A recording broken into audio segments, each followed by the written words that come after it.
Hello all, welcome to story Walt. నేను రిజ్వానా. నిహారిక నవల 4వ భాగం. అంబుజం, మోన, భార్గవి, అరుణ ఈ ఆడవాళ్ళు సౌరి అరుణ ఫిల్మ్స్ ఆఫీస్లో కూర్చొని ఉండగా సుధాకర్ మూర్తి, సీరాపాణి, చిన్నబాబు రావడం జరిగింది. ఆ రోజు అరుణ పుట్టినరోజు, అందుకే ఈ పార్టీ ఏర్పాటు చేసుకున్నారు. ఇంకో కారణం ఏమిటంటే శారదాదేవి ఈ చిత్రాన్ని ప్రారంభించిన తరువాత ఇదే మొదటిసారి రావడం.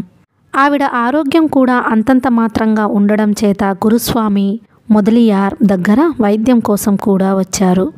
శేషగిరిరావు గారి వెంట మహారాణిలా నడుస్తూ వచ్చిన శారదాదేవిని చూసి అందరూ అనుకోకుండా నిలబడ్డారు. అక్కడున్న వాళ్లల్లో ఆవిడ చరిత్ర సౌరికి, అరుణ, చిన్నబాబులకి తప్ప మరెవరికీ తెలియదనే అనాలి. సన్నగా పాలిపోయి ఉన్నా గాని ఆవిడలో అద్భుతమైన సౌందర్య రేఖ ఏదో కొట్టొచ్చినట్లు కనిపిస్తున్నది. కూర్చోండి నాయనా అని శేషగిరిరావు పక్కనే కూర్చుంది ఆవిడ. అది చూసి అరుణ ముఖం చిట్లించుకుంది. సుధాకరమూర్తి ఆవిడని చాలాసేపటికి గుర్తుపట్టగలిగాడు. సౌభాగ్యవతి ఆవిడ స్నేహితులు. ఈ మహారాణి తనని గుర్తుపట్టి సౌభాగ్యానికి ఇంత అన్యాయం చేశావేమిటని అడిగితే కొంప మునిగిందన్నమాటే. ఈ అబ్బాయేనా సుధాకరమూర్తి? మెల్లిగా అడిగింది శారదాదేవి. శేషగిరిరావు గారు తల ఊపారు. శారదాదేవి మద్రాసు రావడం ఈయనకో స్వర్గాధిపత్యంలా ఉంది. ఆవిడ సమక్షంలో ఈ సర్వజగతి శూన్యంగా కనిపిస్తుంది ఆయనకి. వాళ్ళిద్దరి మధ్య ఉన్న ఈ అనుబంధాన్ని అర్థం చేసుకున్నది సౌరి ఒక్కడే. భార్గవి ఆవిడ రవ్వల దుద్దుల వంక అదే పనిగా చూస్తున్నది. అంబుజం సౌరికి పూజనీయురాలైన ఈ పిన్నిగారి వంక అర్థం కాని ఆరాధనతో పరికిస్తున్నది. ఎటొచ్చి చిన్నబాబు, అరుణ మాత్రం దిక్కులు చూస్తున్నారు. సీరాపాణికి తన సవతి తల్లి దమయంతమ్మగారు గుర్తుకు వచ్చింది. ఆవిడ ఇలాగే ఉండేది. సీరాపాణి వికృత మనస్తత్వాన్ని కొంతవరకు అదుపులో పెట్టగలిగింది ఆవిడ ఒక్కతే. యవ్వన వార్ధక్యాలకి నడుమ వ్యాధిగ్రస్తురాలై ఒంటరిగా నిలబడిన శారదాదేవి ముందు అక్కడి వాళ్లందరూ వ్యక్తిత్వరహితులై అస్వతంత్రులైపోయినారు. సౌరి, నువ్వు చెప్పిన మోనా హెచిసన్ ఈమె కదూ? శారదాదేవి ప్రశ్నకు మోనా కంగారుగా లేచి నిలబడి ఎస్ మేడం అన్నది. అందరూ నవ్వారు. శారదాదేవి కూడా నవ్వుతూ తిరిగి అన్నది, ఆనందమూర్తి గారు ఇండియాకు ఎప్పుడు వస్తారు? 10 రోజుల్లో వస్తానని రాశారు పిన్ని. సౌరి వినయంగా సమాధానం చెప్పాడు. అంతవరకు నేను ఇక్కడే ఉంటాను. ఆ మాటకి కృతజ్ఞతతో చూసింది మోన. ఈవిడ మేరీ మాతలాగా తన సమస్యని తీర్చగలదు. కృతజ్ఞతతో మోనా కళ్ళు మెరిసినాయి. శారదాదేవి కళ్ళు సుధాకర్ మూర్తి నుంచి తిరగడం లేదు. ఈ అబ్బాయిని తను ఎక్కడో చూసింది. ఎంత ఆలోచించినా ఎక్కడ చూసిందో మాత్రం గుర్తుకు రావడం లేదు. చివరికి అతన్నే అడిగింది ఆవిడ. ఇదివరకెప్పుడైనా నన్ను చూశావా? ఆ ప్రశ్నకి సుధాకర్ మూర్తి కొంచెం సేపు సమాధానం ఇవ్వలేదు. ఎందుకో గాని అబద్ధం చెప్పాలని అనిపించలేదు. అందుకే చూశానన్నట్లు మెల్లిగా తల ఊపాడు. ఎక్కడా? సౌభాగ్యవతితో. ఓహో అంది శారదాదేవి. ఇహ మరో ప్రశ్న వేయలేదు. కొన్ని క్షణాల అనంతరం సెలవు తీసుకొని శేషగిరిరావు గారితో కారులో కూర్చున్నప్పుడు అన్నది ఆవిడ. ఆడది ప్రేమిస్తే ఎప్పుడో ఒకప్పుడు ఏదో రకమైన శిక్ష తప్పదు. ఈ వాఖ్యానానికి వెనకాల ఉన్న కథ చెబితే అర్థం చేసుకోగలుగుతాను. ఇప్పుడు ఓపిక లేదు. ఎప్పుడో ఒకసారి తప్పకుండా చెబుతాను. అరుణ ఇంకా నన్ను అసహించుకుంటూనే ఉంది శేషు. ఈ జన్మలో దానికి నేను అర్థం అవుతాననిపించటం లేదు. అందువల్ల ఏదో నష్టం ఉందని ఎందుకనుకుంటావు? నీ ప్రేమ సర్వస్వం అన్నది నిజమే. కానీ నేను తల్లిని, బిడ్డల చేత ప్రేమించబడాలని ఉంటుంది. శారదా, క్షమించు శేషు, నా మనసేం బాగాలేదు అని వెనక్కి చేరబడి కూర్చుని కళ్ళు మూసుకుంది శారదాదేవి. ఇందాక జరిగిన సమావేశంలో తన కథ చాలామందికి తెలిసి ఉండదు. తెలిసిన వాళ్ళు అసహించుకున్నారు, సౌరి తప్ప. తెలియని వాళ్ళకి తెలిస్తే వాళ్ళు అసహించుకుంటారు. మూసిన కళ్ళ వెనకాల నిరాశాజీమూతం వ్యాపించింది. గడిచిన జీవితంలోనూ, గడుస్తున్న జీవితంలోనూ, ఆలోచనలోనూ, పొందిన ప్రతి అనుభవంలోనూ బహుముఖమైన సౌందర్య సాక్షాత్కారంతో పాటు నిరాశాజీమూతం కూడా ఉంటూనే వచ్చింది. ఇప్పుడిహ ఈ జీవన సంధ్యా సమయంలో సౌందర్యం నశించి చీకటే మిగిలింది. యవ్వనపు అనంతరం ముసలితనపు తలనొప్పి తప్పదేమో. శారదా, ఏమిటి? ఆలోచించవద్దని డాక్టర్ చెప్పాడు. ఎలా? మెదడు నరాలు విడదీస్తే ఆలోచన రాదు? నవ్వింది శారదాదేవి. ఆ సాయంత్రం ఇద్దరు స్టూడియోకి వెళ్ళారు. ఆమెని ఆనందంగా, ఆరోగ్యంగా ఉంచటమే శేషగిరిరావు గారి ప్రస్తుత జీవితపు ధ్యేయం. అందుకే ఆమెను ఈ తిప్పటం. వీరు వెళ్ళేసరికి సెట్టు మీద సీరాపాణి, అరుణ ఉన్నారు. అరుణ తల్లిని చూసి పలకరించలేదు. అరుణ అచ్యుతం ప్రేమ నుంచి విడపడ్డ దగ్గర నుంచి ఒక విధంగా ప్రేమ మీద నమ్మకం పోగొట్టుకుంది. అయినా సుధాకర్ మూర్తి విపరీత ఆకర్షణలో చిక్కుకోవడం జరిగింది. అన్నిటికంటే మరో చిత్రం, ఆమె మీద సీరాపాణి ప్రభావం ఎక్కువయ్యింది. దాని నుంచి ఎంత గిలగిలలాడినా ఆమె తప్పించుకోలేకపోతున్నది. అతనంటే అసహ్యం, అయినా అతనంటే కుతూహలం. ఈ రెండిటితో పాటు భయం కూడా లేకపోలేదు. అరుణ పోర్షన్ చదువుతున్నది. రామశాస్త్రి గారి భాష ఒక పట్టాన అర్థం కావడం లేదు ఆమెకి. ఆయన భావాలకి ఆమె అలవాటు పడలేకపోతుంది. అంతేకాదు, చీకు చింత లేని ఈ స్థితిలో ఆ విషాద గాథలో నాయకిగా నటించడం ఆమెకి కుదరటం లేదు. ఎంత నటించినా ఏదో నటించినట్లు ఉండేది గాని నిజమైన నటన ఆమెకి చేత కావడం లేదు. దానికి తగ్గట్టు సీరాపాణి, సుధాకర్ మూర్తుల మధ్య ఆమె ఇరుక్కుపోయింది. ఆ సాయంత్రం షూటింగ్ అవగానే ఇలియాడ్స్ బీచ్లో ఉన్న కాలేజీకి సీరాపాణితో వెళ్ళింది అరుణ. ఆమె ఇక్కడికి రావడం ఇది 3వసారి. బెంగుళూరు వెడదామా అన్నాడు సీరాపాణి. అరుణ మొదట భయపడినా చివరికి సరే అంది. దక్షిణ భారతదేశంలో బెంగుళూరు నగరం ఒక విధమైన భూతల స్వర్గమని చెప్పవచ్చును. అందమైన ఆ నగరం రకరకాల విలాసాలకు, రహస్యాలకు నిలయం. తూర్పు తీరాన బంగాళాఖాతానికి ఆనుకున్న మద్రాస్కు, అరేబియా సముద్రపు పశ్చిమ తీరానికి ఆనుకున్న మంగళూరుకు మధ్య సముద్ర మట్టానికి 3000 అడుగుల ఎత్తున సమతల ప్రదేశంలో ఉన్న ఈ నగరం అద్వితీయమైన వాతావరణంలో విచిత్ర విలాసాలతో నిండి ఉంటుంది. అక్కడి వాతావరణం చల్లగా ఉంటుంది, కానీ చలి అనిపించదు. నవంబర్ నుంచి ఫిబ్రవరి వరకు కాస్త చలిగా ఉండి మంచు పడుతుంది. వేసవి కాలంలో కూడా చల్లగా సుఖంగా ఉంటుంది. బెంగుళూరు అనే పేరు కన్నడ భాషలోనే బెంగాలు ఊరు అనే పదానికి ఇంగ్లీషు వికృతి అంటారు. అంటే చిక్కుడుకాయల సిటీ అన్నమాట. ఈ బెంగుళూరు చిక్కుడుకాయలు చాలా రుచిగా ఉండడం వలన ఇంగ్లీషు వాళ్ళు బెంగుళూరుని సిటీ ఆఫ్ బీన్స్ అనేవాళ్ళుట. ఇక్కడ పళ్ళు, కూరగాయలు కూడా ఎక్కువే దొరుకుతాయి.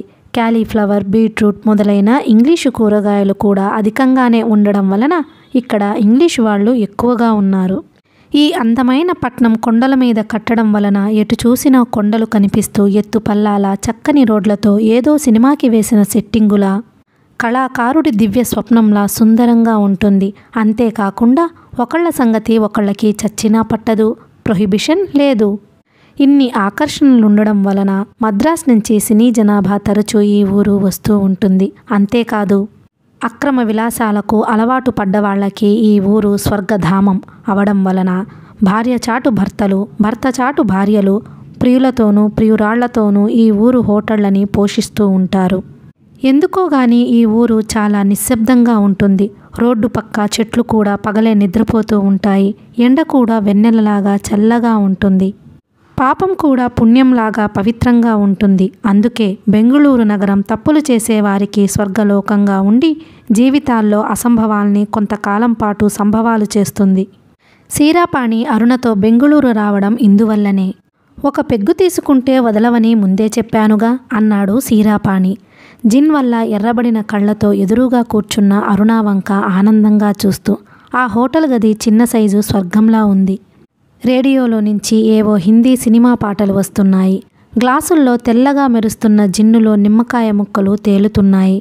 సగం ఉడికిన కోడిగుడ్లు, పూర్తిగా వేయించిన కోడి, ఉడికిన బఠానీలు, ఐసు ముక్కలతో నిండిన వెడల్పాటి గాజు గిన్నె, నీలం ప్లేట్లలో బంగాళాదుంపల చిప్సు ఎదురుగా ఉన్న గాజు టేబుల్ మీద అందంగా అమర్చి ఉన్నాయి. అరుణ మాట్లాడలేదు. ఆమె కట్టుకున్న గులాబీ రంగు జరీ చీర కొంగు అప్పటికే జారిపోయి ఉంది. ఇప్పుడు మా అమ్మ నన్ను చూస్తే బాగుండును అన్నది మరో గ్లాసు చేతికి తీసుకుంటూ. సీరాపాణి ఆ మాటకి ఉలిక్కిపడ్డాడు. అవును, అమ్మ చూడాలి. ఎందుకు? నేను కూడా చెడిపోతున్నాను గనుక. అయితే లేదు, గీతే లేదు. ఆవిడ చూడాలనే నేనిదంతా చేస్తున్నది. ఆవిడ చేసే పనులే నేను చేస్తుంటే నా మనసు క్షోభించినట్లే ఆవిడ మనసు క్షోభిస్తుందో లేదో పరీక్షించాలి అన్నది అరుణ. ఆ మాటల అర్థం తలాతోక తెలియలేదు అతనికి. శారదాదేవి గారిని చూస్తే తనకి అకారణంగా కలిగిన గౌరవానికి ఇప్పుడు అరుణ అంటున్న మాటలకి బొత్తిగా లంగరందడం లేదు. ఆ పైన తన ప్రభావాన్ని చూపించడం మొదలెడుతున్నది. నీకు మీ అమ్మగారిని చూస్తే గిట్టదల్లే ఉంది. టైపిస్టు అంబుజాన్ని చూస్తే కూడా నాకు గిట్టదు. అదేమిటి? తల్లికి టైపిస్ట్కి పోలికేమిటి? పోలికని కాదు, గిట్టకపోవడానికి చెబుతున్నాను. ఇంతకు ఆవిడ చేసిన అపరాధం? సీరాపాణి నిషా ఆశ్చర్యాలతో అడిగాడు. తాగి ఉన్నా కదా అని తప్పుడు మాటలనను. మా అమ్మ వల్లే నేను ఇలా అయ్యాను. మా అన్నయ్య ఆడంగి లేకిలా సౌరికి నీడలా తయారై ప్రూఫులు దిద్దుతున్నాడు.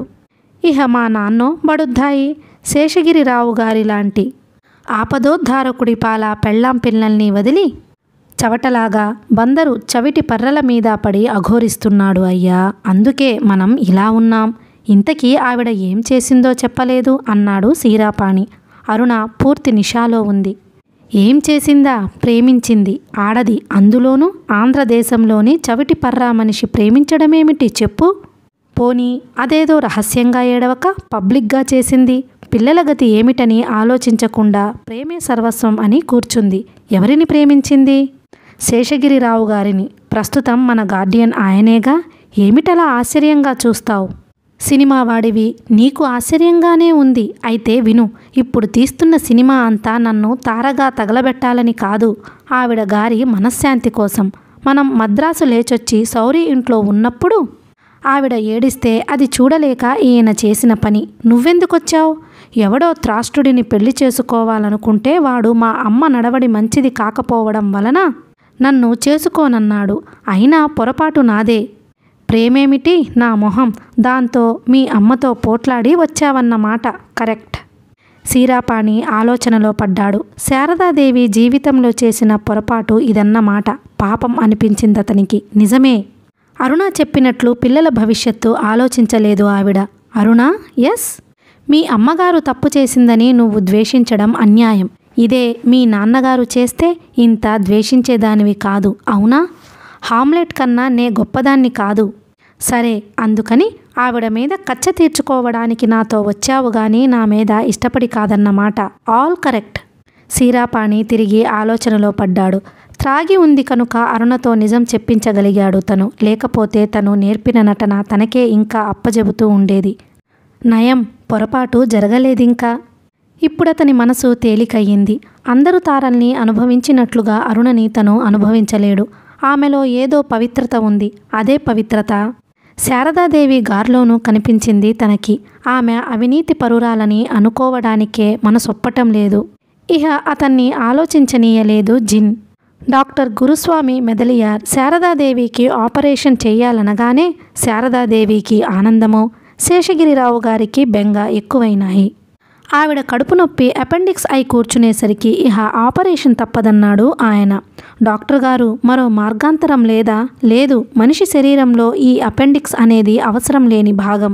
అయినా అది వాచి అపరిమితమైన బాధని కలిగిస్తూ ఉంటుంది. దాన్ని తీసివేయడం కన్నా గత్యంతరం లేదు అన్నాడు డాక్టరు. బిక్కమొహంతో కారులో కూర్చున్న శేషగిరిరావు గారి చెయ్యి తన చేతిలోకి తీసుకొని, భయమేస్తుందా అన్నది శారదాదేవి. లేదు, కానీ శారదా, ఎందుకంత భయం? ఆపరేషన్ మహా పెద్దదేం కాదు. అయినా ఇంకా నే బ్రతికి ఏం చేయాలి కనుక. శారదా, అలా అనకు శారదా, అలా అనకు. నువ్వు బ్రతికి తీరాలి. ముఖ్యంగా నా కోసమైనా నువ్వు బ్రతకాలి. పూర్వజన్మ పునర్జన్మలంటూ ఉంటే మనం విడిపోము శేషు అంది శారదాదేవి. శేషగిరిరావు గారేం మాట్లాడలేదు. తను ఈ ప్రేమలో పూర్వజన్మల పునర్జన్మల ప్రసక్తి లేకపోతే ఏనాడో నశించిపోయి ఉండేది. ఇద్దరూ కలిసి ఈ సుదీర్ఘమైన కాలాన్ని ఈదలేక ఏనాడో మునిగిపోయి ఉండేవారు. కారు ఇంటి ముందాగింది. ఆ సాయంత్రం బృందం అంతా చూడడానికి వచ్చారు. మోనా చాలా సంతోషంగా ఉండడం చూసి సౌరిని కారణం అడిగింది శారదాదేవి. ఆనందమూర్తి గారు వస్తున్నారు అని సమాధానం చెప్పాడు అతను. ఈ తడవ ఆయన రాగానే మొహమ్మదీయ మతం ఇప్పించి పెళ్లి చేయించి మోనాని ఆయనతో పంపించేయి సౌరి అంది శారదాదేవి. సౌరి ఆశ్చర్యపోయాడు. ఇంతలో ఆనందం కూడా కలిగింది. ఇన్నాళ్ళు ఈ ఊహ తట్టనేలేదు. హిందూ మతం కన్నా మొహమ్మదీయ మతం మనిషి సుఖపడే అవకాశాలు ఎక్కువగా ఇచ్చింది. క్రిస్టియను మతము అంతే. ప్రాడిగన్ సన్ కథ వినలేదు? ఎటొచ్చి మనకే తప్పు చేస్తే ఇహ దిద్దుకునే అవకాశం లేదు నిట్టూర్చింది శారదాదేవి. అరుణ పక్కన కూర్చున్న సుధాకర్ ఆవిడ ఆత్మ వైశాల్యానికి తెలివితేటలకి ఆశ్చర్యపోయినాడు. అప్పటికే శారద శేషగిరిరావు గార్ల అక్రమ సంబంధం అందరికీ తెలియడం వలన అతనికి తెలిసింది. చుట్టూ ఒకసారి చూశాడు. మోన, సౌరి, సీరాపాణి, అరుణ, అంబుజం, శేషగిరిరావు గారు, చిన్నబాబు అందరూ ఉన్నారు. మీకు ఇతర మతాల మీద ఉన్న అభిమానం మీ మతం మీద లేదల్లే ఉంది వినయంగా అన్నాడు సుధాకర్. అవును, ఎందుకని?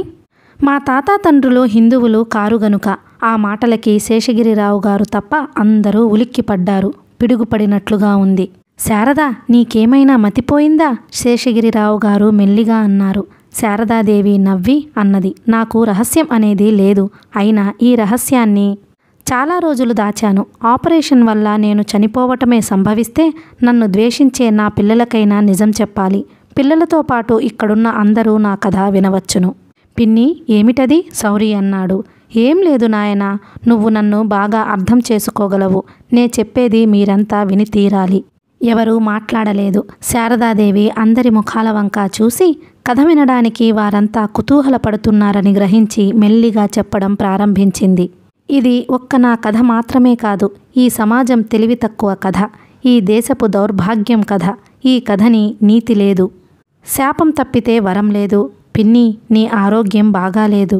అవును బాబు, ఆరోగ్యం బాగా లేకపోవడానికి నా జీవితానికి చాలా సంబంధం ఉంది. ఇన్నాళ్ల నుంచి నా కథని అందుకే దాచాను.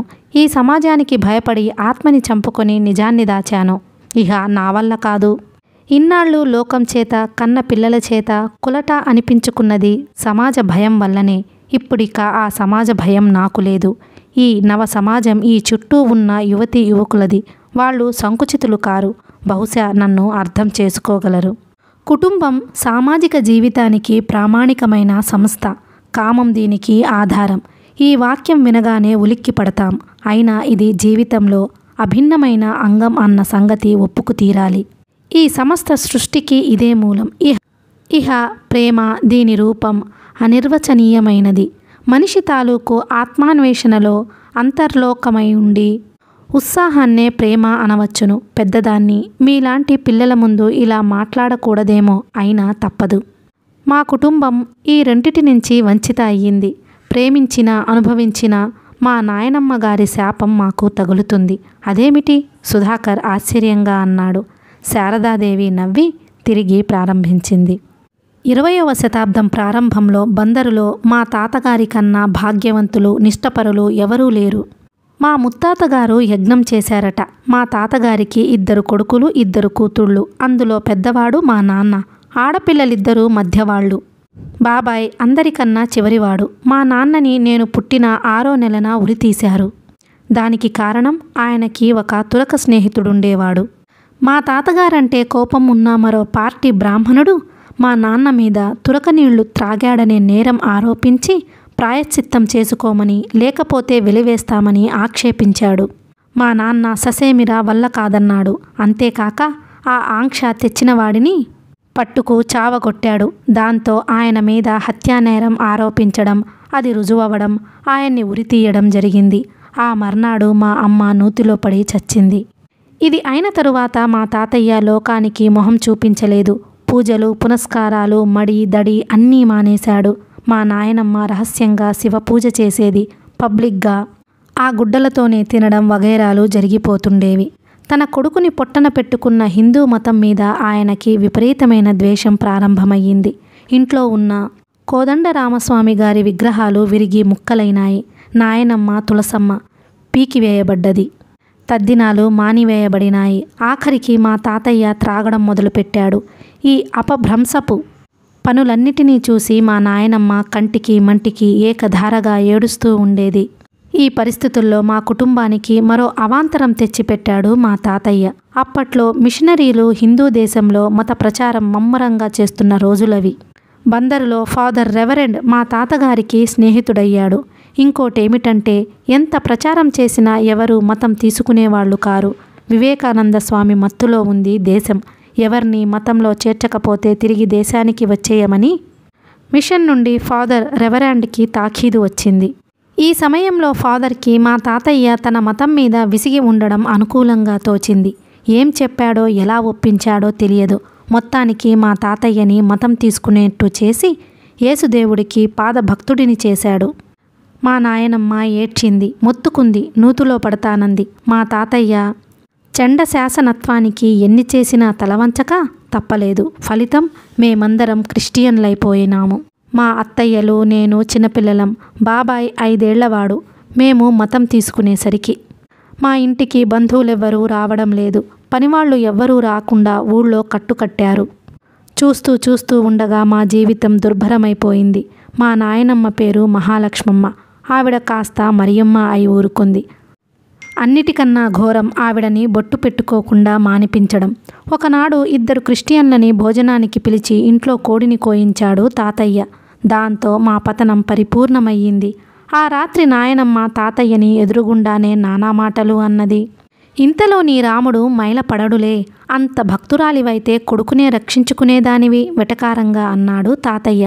విధి ప్రకారం జరిగింది. అందుకని కుల మతాల్ని వదులుకొని ఇలా భ్రష్టులమైపోమ్మని ఎవరూ చెప్పలేదు. మీకే కాదు, వాడు నాకు కొడుకే. నేను మీలాగా ఎందుకు తయారవ్వలేదు? ఇంతకీ కోడిని తిన్నాననేగా నీ బాధ? తేలిగ్గా నవ్వులాటగా అన్నాడు తాతయ్య. ఆ మాటతో నాయనమ్మ కాళీ అవతారం దాల్చింది. ఆవిడ ఆహితాగ్ని కుటుంబంలో పుట్టింది. ఏనాడు నిష్ట నియమాలు తప్పలేదు. గర్భశోకం కన్నా భ్రష్టులైనందుకు ఆవిడ విచారం అధికంగా ఉంది. ఇన్నాళ్ళు తాతయ్య చెండ శాసనత్వానికి భయపడిన ఈరోజు ఆవిడకి తెగింపు వచ్చింది. మీరొక్కరే నాశనమైతే నాకిష్టమే. మీతో పాటు నేను నాశనం అయ్యేదాన్ని. కానీ పిల్లలున్నారు. వాళ్ల సంగతి మీరు ఆలోచించలేదు. ఒక్క పిల్లవాడి కోసం 4 పిల్లల జీవితాలు నాశనం చేసే హక్కు మీకు లేదు. ఈ మహాపాతకం నుంచి ఈ వంశం నిర్వంశం అయి తీరాలి. మీకు నా మీద ఏమాత్రం అభిమానం ఉన్నా గానీ ఆడపిల్లలిద్దరికీ పెళ్లిళ్ళు చేయకండి. మగపిల్లవాడి సంగతి ఈశ్వరుడికి వదిలేశాను. మీరు అలా చేశారంటే మీ క్రీస్తు మీద ఆన అని గిరుక్కున తిరిగి వెళ్ళిపోయింది. మా తాతయ్య నిర్ఘాంతపోయి చాలాసేపు కూర్చుండిపోయినాడు. అవును, మిగతా పిల్లల జీవితాలు నాశనం చేసే హక్కు తనకి లేదు. తను తెలివి తక్కువ పనే చేశాడు. శారదాదేవి కొన్ని క్షణాలు ఆగి తిరిగి చెప్పడం ప్రారంభించింది. మా నాయనమ్మ మగపిల్లవాడి జీవితం ఈశ్వరుడికే వదిలేశాను అన్న మాట అక్షరాల నిజమైంది. మా 5 ఏళ్ల బాబాయ్ నీతిలో పడి చచ్చిపోయాడు. చిత్రం ఏమిటంటే నాయనమ్మ ఒక్క రవ్వ కూడా కంటతడి పెట్టలేదు. పైగా మా తాతయ్యని చూసి ఇప్పుడు వీడిని గంగాదేవి చంపింది, స్నానం చేయకుండా నీళ్లు త్రాగకుండా ఉండండి అని నవ్వింది. ఆ సంఘటన జరిగిన తరువాత ఆవిడ మంచం దిగలేదు. చనిపోతూ మా అత్తయ్యలిద్దరి చేత పెళ్లి చేసుకోకుండా ఒట్టు వేయించుకుంది. ఎందుకనో నా చేత వేయించుకోలేదు. వేయించుకునేదే గాని ఆవిడకి స్పృహ పోయింది. ఆ రాత్రే మా నాయనమ్మ చనిపోయింది. ఇహ ఇంట్లో 3 ఆడపిల్లలం. తాతయ్య మిగిలాం. మా తాతయ్య మాత్రం పూర్తిగా మారిపోయాడు. ఏం లాభం?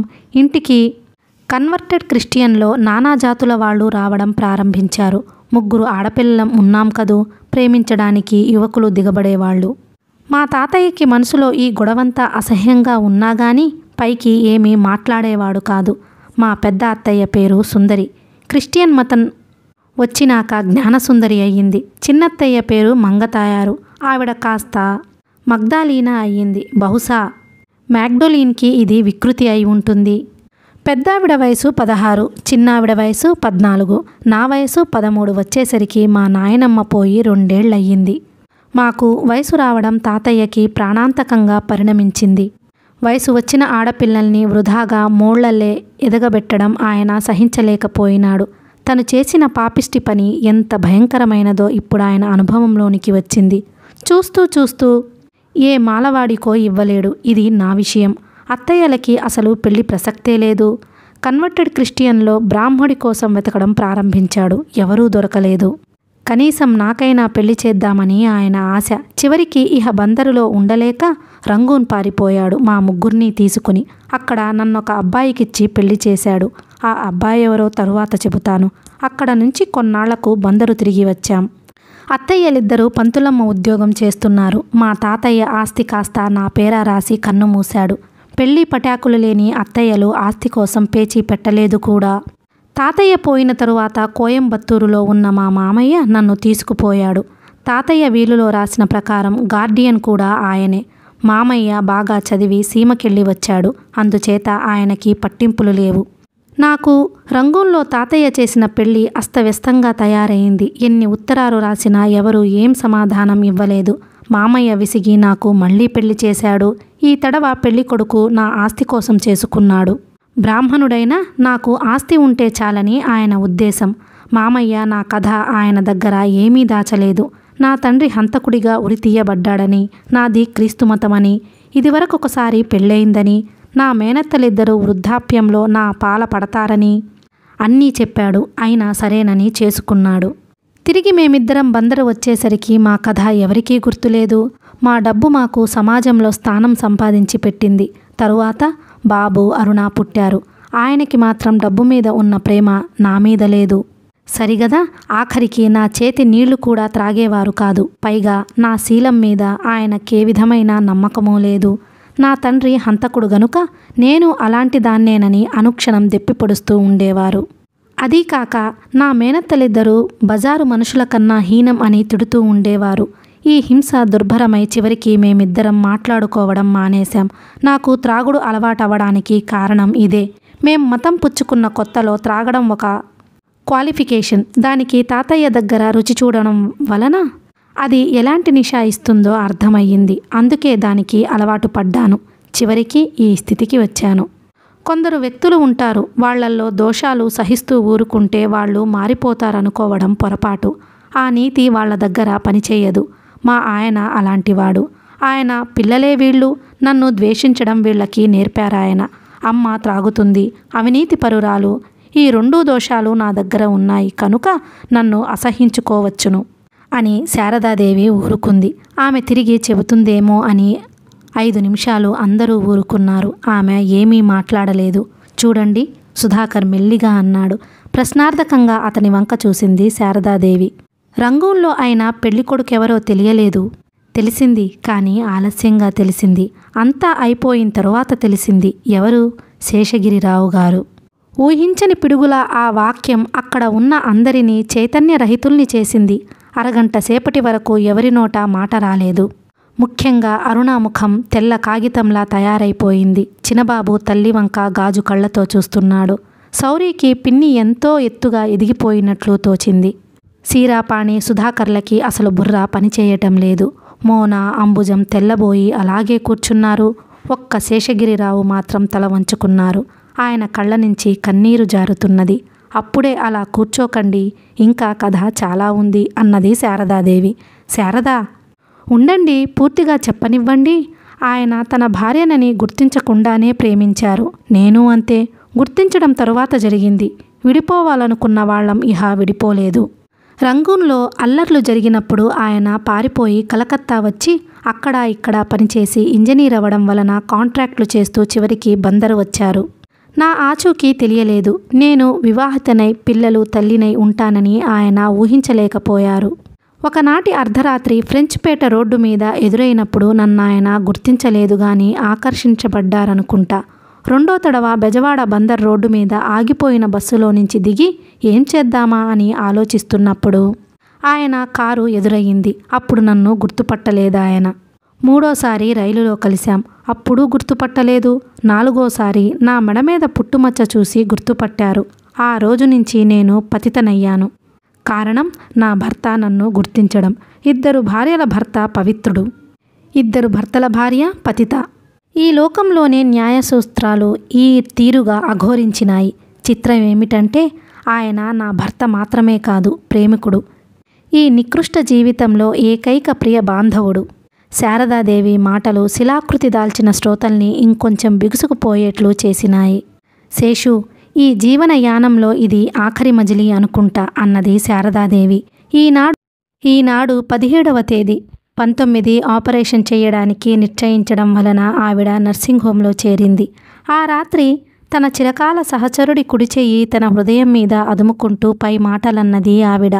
శేషగిరిరావు గారేమీ మాట్లాడలేదు. ఈ బలహీనురాలు ఈ ఆపరేషన్ తట్టుకోగలదా? డాక్టరు నెత్తురు ఎక్కించాలన్నాడు. శాశ్వతంగా దూరం చేసుకోవడం లేదు కదా తను.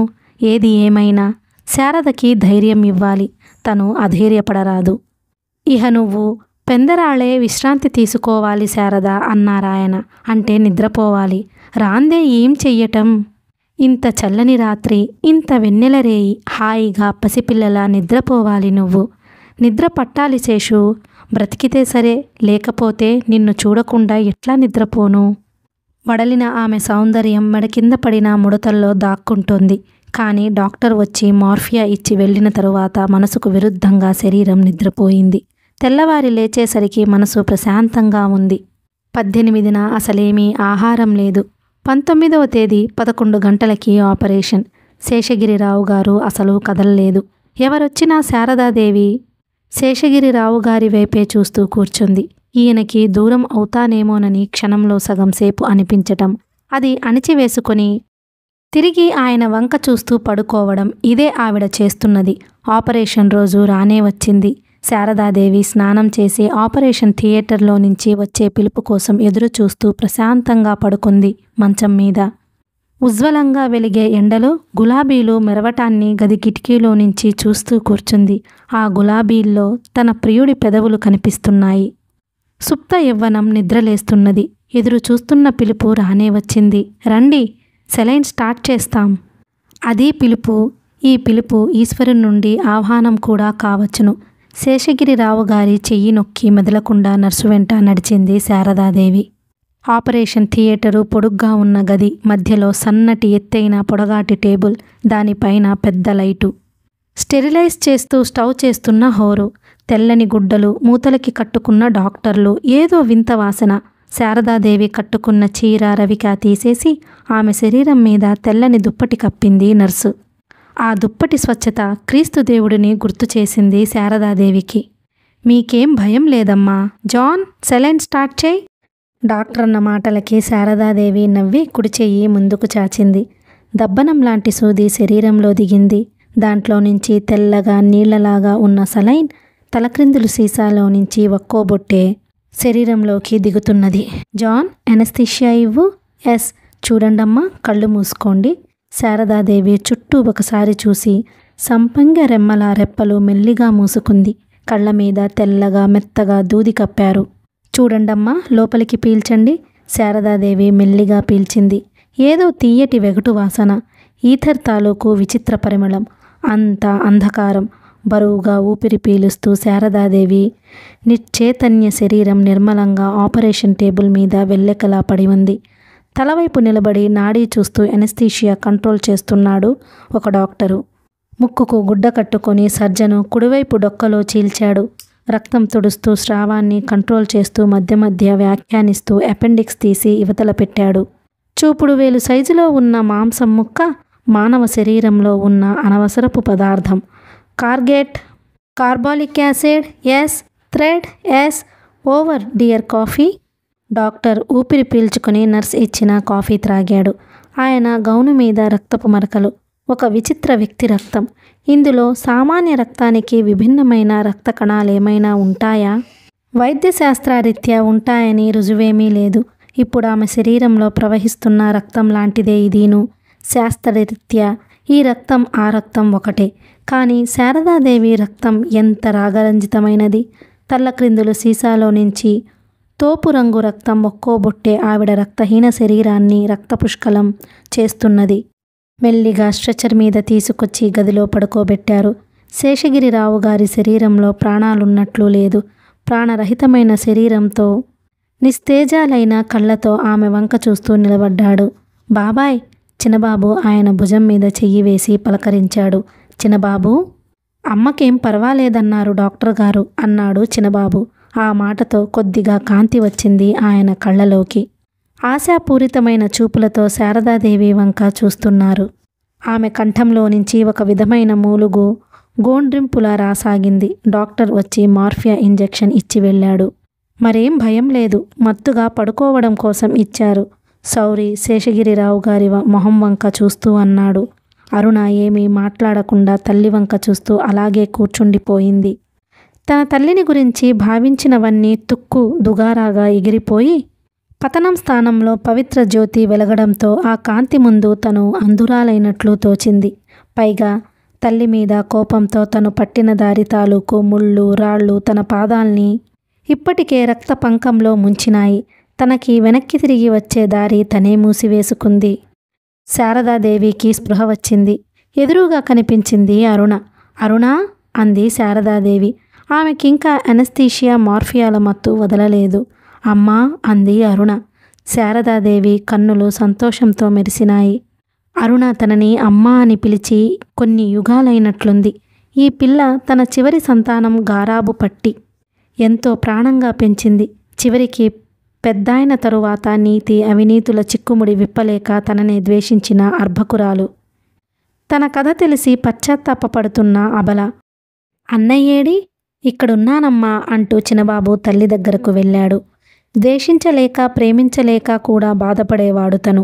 ఇప్పుడిహ తన తల్లి మీద జాలి మిగిలింది. నాయనా, శేషు ఎక్కడ? శారదా! శేషగిరిరావు గారికి పూర్తిగా చైతన్యం వచ్చి శారదాదేవి చేతిని తన చేతిలోకి తీసుకుని ఆనందంగా అన్నారు, చూడండి, ఆవిడకి పూర్తి విశ్రాంతి కావాలి. నర్సు లోపలికి వచ్చి మర్యాదగా అందర్నీ హెచ్చరించింది. అప్పటికే శారదాదేవికి మళ్ళీ మత్తు ఆక్రమించింది. మీరంతా వెళ్ళండి, నేను శారదా దగ్గర ఉంటాను అన్నారు శేషగిరిరావు గారు. ఆయన కంఠంలో శారదాదేవి జీవించిందన్న ఆనందం నిండిపోయి ఉంది. అరుణ, చిన్నబాబు, సౌరి బయటికి వచ్చారు. నన్ను ఆఫీస్లో దింపండి అన్నాడు చిన్నబాబు. పత్రికా ఆఫీసు ఉద్యోగం అతనికింకా విసుగు పుట్టలేదు. నువ్వెందాక? అరుణ సౌరిని అడిగింది. గమ్యం లేదు. అయితే కాసేపు ఎక్కడైనా కూర్చుందాం అన్నయ్యని ఆఫీస్లో దింపి. అరుణ అన్న మాటలకు సౌరి మాట్లాడలేదు. అతనికి ఈ మనుషులు, వీళ్ల జీవితాలు, వ్యక్తిత్వాలు చాలా ఆశ్చర్యంగా ఉన్నాయి. మనిషికి ఒక ఉద్దేశం స్థిరంగా ఎప్పుడూ ఉండదు. ప్రశ్నకి సమాధానము, చరిత్రకి ముగింపు లేదా? నిన్నటిదాకా తల్లిని ద్వేషించిన అరుణ ఈ రోజున ఆమెనే ప్రేమిస్తున్నది. స్త్రీ పవిత్రతకి క్రమం లేదు, అపవిత్రతకి అర్థమూ లేదు. దిగు. మెరీన్ క్యాంటీన్ ముందు కారాపి అన్నది అరుణ. సౌరి మాట్లాడకుండా ఆమె వెనక నడిచాడు. క్యాంటీన్ మిట్ట మధ్యాహ్నం అవడం వలన నిశ్శబ్దంగా ఉంది. కాఫీ ఆర్డర్ ఇచ్చి మెల్లిగా అంది అరుణ. సౌరి, చెప్పు. నేనంటే కోపంగా ఉంది కదూ నీకు? ఎందుకనిటా? నీకే తెలియాలి. నాకు తెలిసినంత మటుకు కోపం ఏమీ లేదు. సౌరి, ఏమిటి? చిన్నప్పుడు నాకు నిన్ను పెళ్లి చేసుకోవాలనిపించింది. కానీ నీతో చెప్పలేకపోయాను. గుర్తుందా? ఒకసారి నీ మెడలో నా గొలుసు వేసి మనమిద్దరికీ పెళ్ళి అయ్యింది అంటే చావ కొట్టావు. అప్పటినుంచి నాకు భయం. నీకు మనసు బాగాలేనట్లుంది. కాదు సౌరి, నా పొరపాట్లు చెబుతా విను. ఆ తరువాత అచ్యుతాన్ని పెళ్లి చేసుకోవాలనిపించింది. దానికి అమ్మ అడ్డు వచ్చింది. ఆవిడ సౌశీల్యవతి అనే విషయం దాచుకోవడంలో అర్థం లేదు. ఆవిడ చెబితే మటుకు లోకం నమ్ముతుందా? అదీ నిజమే. ఏది ఏమైనా నాకు పెళ్లి మీద, అమ్మ మీద అసహ్యం కలిగింది. దాంతో కొన్ని పొరపాట్లు చేశాను. శుభం, నీకంత తేలిగ్గా ఉందన్నమాట. ఏం చెయ్యమంటావు? ఏవి పొరపాట్లో ఏవి కావో నేనింత మటుకు తెలుసుకోలేకపోయాను. ఇహ నువ్వు ఏవో పొరపాట్లు చేశానని చెబుతుంటే ఏమనుకున్నావు మరి? సౌరి, అందుకే నీతో అన్నీ చెప్పుకోవాలనిపిస్తుంది. కానీ ఇప్పుడు కాదు, మరోసారి చెబుతాను. నువ్వెక్కడికెడతావు? లేచి నించుని అన్నది అరుణ. భార్గవి ఇంట్లో దింపు. నీ రాధ కాబోలు వెటకారంగా అంది అరుణ. అని అందరి అభిప్రాయమూను. కానీ ఉత్తదే. ఏమిటి ఉత్తది? అంతా ఉత్తదే, ఒట్టి మిథ్య. శరత్ హీరోలా మాట్లాడావు. ఇహ పద. భార్గవి కిటికీలో నుంచి అరుణ కారులో ఉండడం చూడనే చూసింది. కొంప మునిగిందనుకున్నాడు సౌరి. భార్గవి సౌరి కన్నా కాస్త పెద్దది. పొడుగ్గా, తెల్లగా, రవ్వల దిద్దులతో మెరిసే భార్గవి 3 పిల్లల తల్లి. 2 కులాల తల్లిదండ్రుల కూతురు. తమిళుల కోడలు. భాగ్యవంతురాలు. హలో, జోరుగా ఉందే అన్నది సౌరిని చూసి. ఆమెకి సౌరి ప్రేమపాత్రుడు. కవిత్వం రాయాలనే పిచ్చిగల భార్గవికి సౌరి ఇన్స్పిరేషన్. శరత్ పుస్తకాలు, వేదాంత గ్రంథాలు చదివి కామరహిత ప్రేమ గొప్పదనుకునే తత్వం. అందుకే సౌరి బ్రతికిపోయాడు. కానీ భార్గవికి ఈ దిక్కుమాలిన ఆదర్శాల మధ్య నుంచి కట్టుకుపోయినంత అసూయ కూడా ఉండడంతో అప్పుడప్పుడు ఉక్కిరి బిక్కిరి అవుతూ ఉంటుంది అతనికి. అయినా ఆమెని ఎప్పుడూ అవమానపరచలేదు. రమ్మన్నప్పుడల్లా బుద్ధిమంతుడిలా వెడతాడు.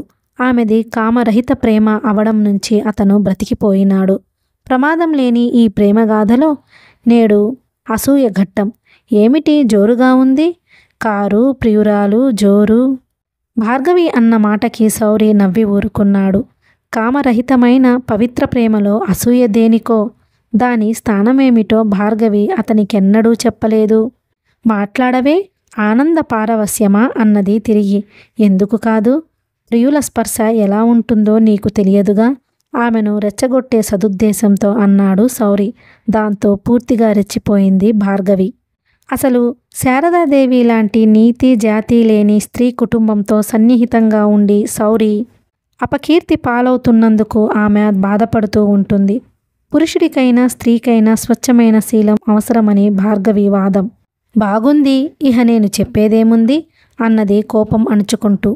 ఎవరు నీతిగలవారో ఎవరు అవినీతి పరులో ఎలా తెలుస్తుంది అన్నాడు శౌరి.